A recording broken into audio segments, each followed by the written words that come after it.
Those of you keen on indulging in a little bit of retail therapy, just wander along to our tourist centre, where we have a wide selection of presents on sale at reasonable prices. If you are feeling more drawn to the natural surroundings and scenery, I recommend that you take a trek up the mountain, where you can enjoy the panoramic outlook from the peak.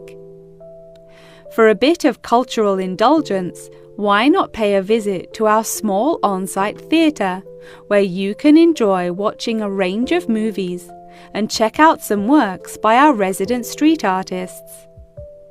Just a 10-minute walk down the road is the local art museum, where you can roam around the sculpture courtyard or admire the many artworks on display.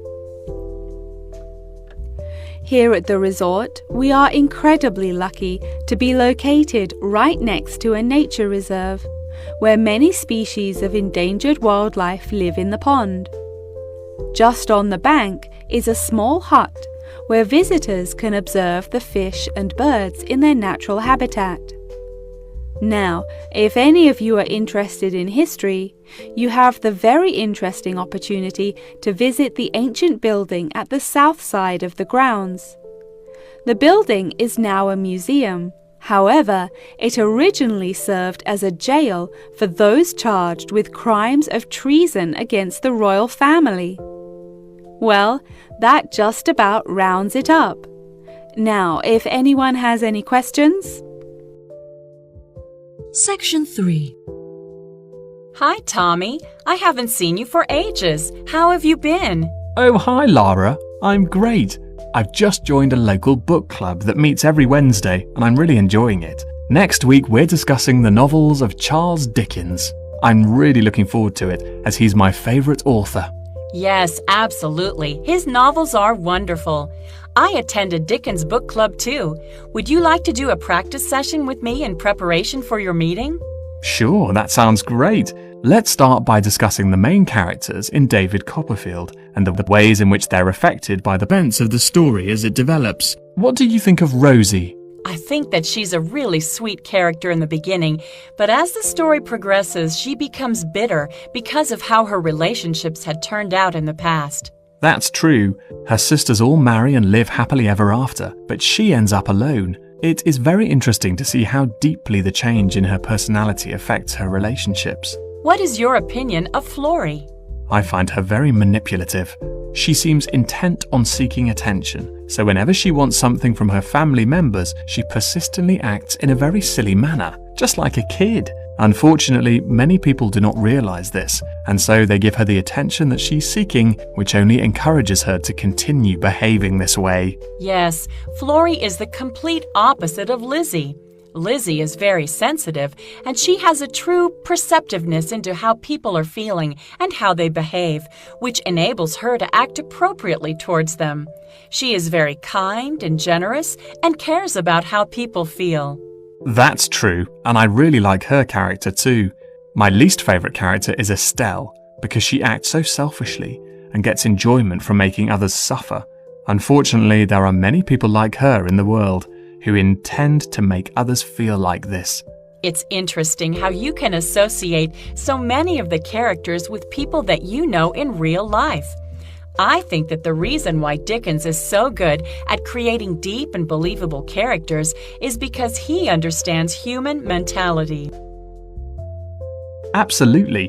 What do you think of the literature lectures? I really look forward to them. They're the highlight of my week. The lecturer is usually late, but that gives you time to settle down and get organized before the lecture begins. Do you have a discussion period at the end? No, I don't think so. We're meant to, but since the lectures often begin late, this means that there is no time left for a conversation about the lecture. I think this is a real shame because it really helps you to gain a good understanding of the books when you hear other people's opinion of it. What about your lectures? My lecturers have very good organisation skills, so their lectures are well organised and packed full of information. They always leave enough time at the end for consideration, when everyone is really quiet and we reflect on the lecture in our own minds before we open up for discussion. This really helps you to gather your thoughts and absorb the information from the lecture. Oh, that sounds brilliant. Do you think there is anything that needs to be improved? My experience of the course overall is really brilliant, but I feel there are many improvements that could be made to it. The IT support staff are great, but there are just not enough computers available for the numbers of people that need to use them. Every time that I need to use a computer, I have to queue up for at least 15 minutes. I find that the librarians are really helpful and approachable. However, the equipment is just not good enough. Whenever I need to use the photocopying facilities, for example, most of the machines are really old and slow, which means that you have to wait for ages for them to work. It's really frustrating because I'm often stretched for time. Perhaps we should start a petition to encourage the university to improve their facilities. That sounds good. What do you think of the group discussions? I really enjoy them. Since the class groups are so small, everyone gets to have their say and contribute thoughts to the conversation, so the classes are really effective. The only issue is that it's very difficult to find an opportunity to meet up, since everyone has such busy schedules. Yes, definitely. In our class, we pass around a ball, and only the person holding the ball is allowed to speak. Each person is only allowed to speak for a minute at a time, which helps us to make sure that we use the class time fairly, and it also makes the discussion more fun.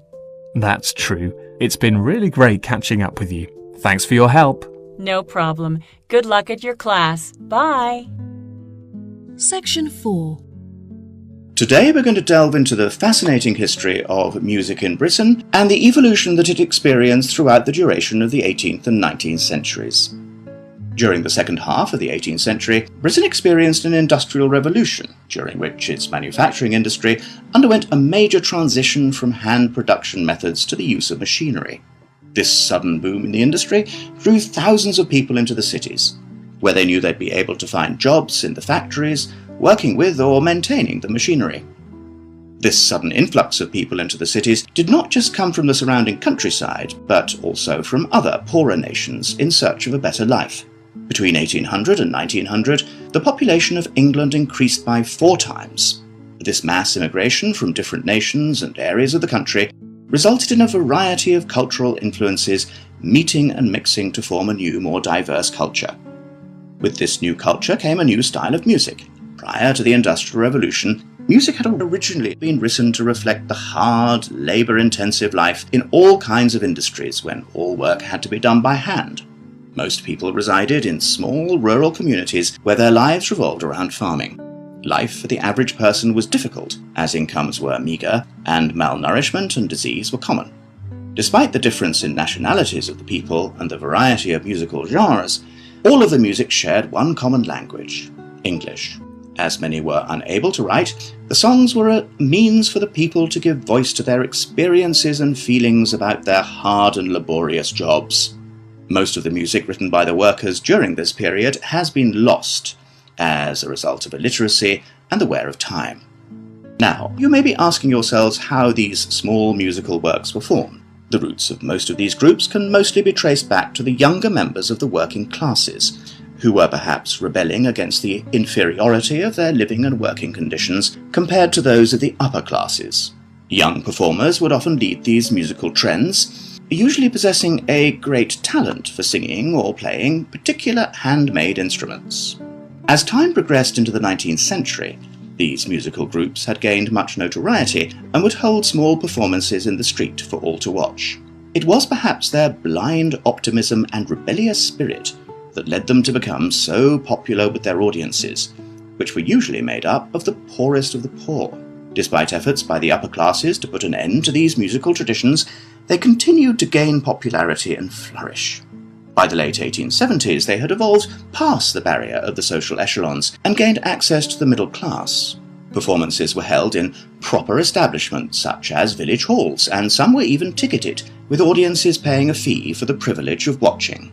Music produced by these groups were better recorded, and some is still preserved today in museums. The music of these groups may not exist in the present day, but its influences are still clear if you look closely enough. In classical culture, for example, many of the themes and theatrical performances are still based on the lives and experiences of the working classes both prior to and following the Industrial Revolution. The novel entitled Les Miserables by Victor Hugo, for example, is a novel about the French working classes and is still widely popular today. The original recordings of the music written during these periods are now hugely valuable due to the demand from avid collectors and enthusiastic fans. Many of these recordings are publicly owned and displayed in museum exhibits. However, a selection are still privately owned and occasionally appear for sale in auctions, often reaching prices in the hundreds of thousands. Well, that just about wraps the lecture up for today, so if anyone has any questions,